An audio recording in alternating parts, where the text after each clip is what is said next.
నమస్తే. ఇక్కడ బాలకృష్ణ ఎన్టీఆర్ని వెలివేశాడా? అవుననే అంటున్నారు చాలామంది. కానీ ఎలాగంటారు అవునని? మరి నందమూరి తారక రామారావు గారి పేరు దానం చేసినటువంటి ఎన్టీ రామారావు గారిని కాదని తారక్ని వెలివేస్తాడా? అలా జరుగుతుందా? లేదు. మరి తారకు కళ్యాణ్ చక్రవర్తి వీళ్ళిద్దరూ ఎందుకు కొంచెం అక్కడ ఆ కుటుంబానికి దూరంగా ఉంటున్నారు? అది వాళ్ళిద్దరికీ చెప్పాలి. అసలు ఎన్టీఆర్ గాడిద జరిగినటువంటి పరిస్థితులు ఏమిటి? అక్కడ ఫ్లెక్సీలు లేకపోతే ఇంకేవో ఉన్నాయి. ఎవరి జూనియర్ ఎన్టీఆర్. తర్వాత సంతాప సభకు సుస్వాగతం అంటే అర్థం తెలియని వాళ్ళు ఎవరు ఆ ఫ్లెక్సీలు పెట్టారన్నమాట. సంతాప సభకు వచ్చి వాళ్ళ జ్ఞాపకాల్ని పంచుకుంటారు, వాళ్ళు చేసిన మంచి పనుల్ని పంచుకుంటారు.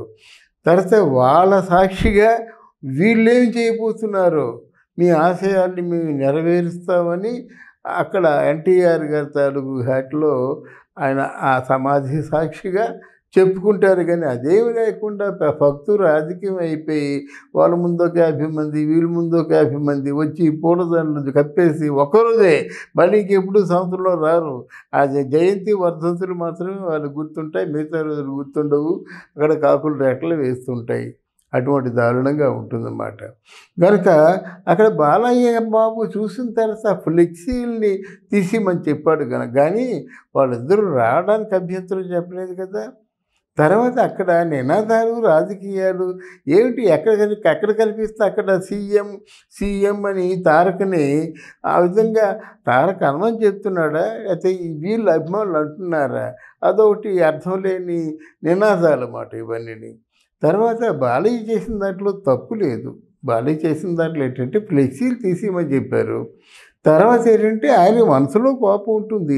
ఇలాంటి సందర్భాల్లో ఇలాంటి చంద్రబాబు నాయుడిని 54 రోజులు జైల్లో పెట్టినప్పుడు కనీసం పలకరించిన వాడు, ఎన్టీఆర్ యూనివర్సిటీ పేరు మార్చినప్పుడు స్పందించిన వాడు, భువనేశ్వరి అంటే సొంత మేనత్తకేమో క్యారెక్టర్ అసాసినేషన్ చేసినప్పుడు స్పందించిన వాడు, వీడు ఎలాగ ఎన్టీ రామారావు తాలూకు వారసులు అవుతాడు అనేటువంటి భావన బాలకృష్ణకు ఉంది.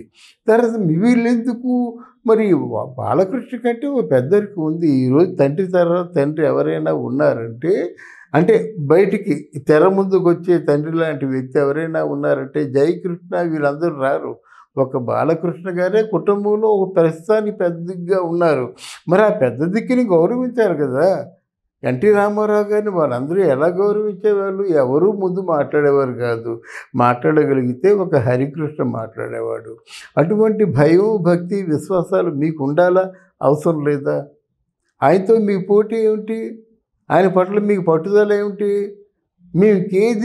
మేము అసలు దేన్ని పట్టించుకోవటం లేదు. మీ కేవలం సినిమాలే పట్టించుకుందామంటే ఈ సినిమాలు మీకు ఎక్కడి నుంచి వచ్చాయి? ఈ సినిమా సంప్రదాయం మీకు ఎక్కడి నుంచి మొదలయ్యింది? ఈ సినిమాల్ని మీకేమో అంటే టైలర్ మేడ్ అంటేగా మలిచినటువంటి వ్యక్తి ఎవరు? ఈ సినీ ప్రపంచంలో ఉన్న ముళ్ళకత్తులు నేర్చుకుంటూ రాళ్ళు గీచుకున్నా, గాజు బిగ్గులు గీచుకున్నా, నెత్తురు ఊడుతున్నా సరే అనేక కష్ట నష్టాలకు ఓర్చి నందమూరి కుటుంబానికి పూలబాట వేసింది ఎవరు? మరి ఆయన విషయంలో మీరు స్పందించకపోతే ఇంకెవరి విషయంలో మీరు స్పందిస్తారు? కళ్యాణ్ చక్రవర్తి విషయంలో తారక స్పందిస్తాడా? తారక విషయంలో కళ్యాణ్ చక్రవర్తి స్పందిస్తాడా?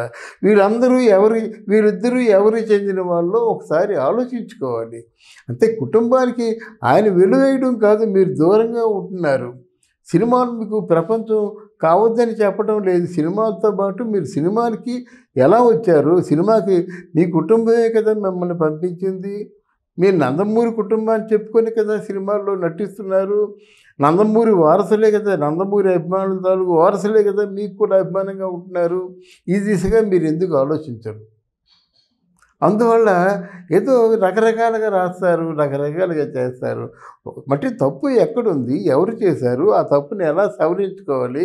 అసలు మీరంతా ఒక కుటుంబం కాకుండా పోతుందా? మధ్యలో ఎవరో దాన్ని మేధావులు అనిపించుకునే వాళ్ళేంటంటే రకరకాలు రాస్తుంటారు కానీ లేదు. మీరు అందరిది ఒకటే రక్తం, అందరూ ఒకటే కుటుంబం, అందరికీ కుటుంబం మీద బరువు బాధ్యతలుంటాయి. పైగా నందమూరి తారక రామారావు గారు నెత్తురోడ్చి అంటే ఒక సృష్టించిన ఒక అద్భుతమైన పార్టీ తెలుగుదేశం పార్టీ. ఈ ఇటీవల కాలంలో ఏ ప్రాంతీయ పార్టీకి కూడా ఎంత ఆయుష్ లేదు. అంటే మగలో పుట్టి పబ్బులో మాయమైపోతున్న పార్టీలు ఎన్నో ఉన్నప్పుడు జాతీయ పార్టీలతో సరిసమానంగా వెలుగొందుతున్న పార్టీ ఏదైనా ఉందంటే తెలుగుదేశం పార్టీ. 44 సంవత్సరాల తెలుగుదేశం పార్టీకి ఈరోజు అంటే వలసలు వస్తున్నారు. ఏదైనా పార్టీలో ఉన్న ఆకర్షణని చూసి తాత్కాలికంగా వేరే అంటే వైఎస్ఆర్ పార్టీ లాంటి దాంట్లో చేరినప్పుడు కూడా నిజాలు తెలుసుకొని మళ్ళీ తెలుగుదేశం పార్టీలో వచ్చి తెలుగుదేశం టిక్కెట్ల కోసం క్యూ కడుతున్నప్పుడు మీరు పార్టీ అధినాయకుడైనటువంటి చంద్రబాబు నాయుడికి దూరంగా ఉండడం, పార్టీని ప్రేమించి పార్టీలోనూ ఉండి తండ్రి మాటనేమో జవదాటకుండా తండ్రి అంటే ఆదర్శాలను ఆచరిస్తున్నటువంటి బాలయ్య బాబుని మీరు వ్యతిరేకించడం కరెక్ట్ కాదు, సమంజసం కాదు. ఏదో చిన్నతనం వల్ల ఏదో వాళ్ళకి ఎంత వాల్యూ ఉందో మాకంత వాల్యూ ఉందని మీరు అనుకుంటున్నారు కానీ మీ వాల్యూ ఎక్కడిది, ఎక్కడి నుంచి వచ్చింది అది ఒకసారి ఆలోచించుకోవాలి. ఆలోచించుకొని ఇక్కడ ఏమో ఈ చిన్న ఒక భేదాభిప్రాయాలు వచ్చాయి లేదో అక్కడ కొడాలని ఇవ్వడండి. అంటే మా తారక తాలూకు డాష్ పేకలేరు అన్నారు. అంటే ఏంటి ఇక్కడ మాట్లాడుతుంటే అక్కడేమో వైర్లెస్లో వెళ్ళిపోయిందా? అంటే మీరు అనమని చెప్పారా? ఆయన అంటున్నాడా? అది దానివల్ల మీ ఇమేజ్ డ్యామేజ్ అవుతుంది. మాట్లాడే సభ్యత లేని వాళ్ళ చేత మీ గురించి మాట్లాడించడం ఎంతవరకు సమంజసం? పోనీ దాన్ని మీరు ఖండించాలి కదా, ఖండించడం లేదు. గనక మీరు కొరుగుతో తల గోక్కోవద్దని మనవి చేస్తూ సెలవు తీసుకుంటాను.